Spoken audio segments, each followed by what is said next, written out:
Hello guys, welcome back to another video of becoming a code expert.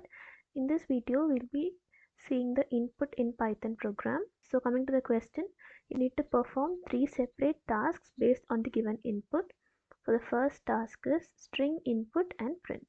Take a text input as a string and print it as it is. So let us take the variable as s is equal to and taking the string input, and now we're going to print s. The next task is integer input and add. Take an integer input n, add 10 to it and print the result. So first let us take an integer input n. N is equal to int input,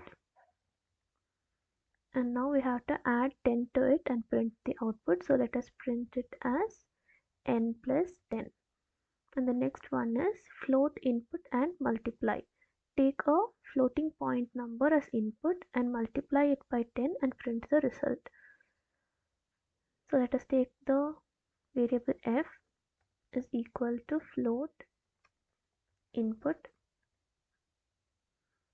and then we have to print f multiplied by 10.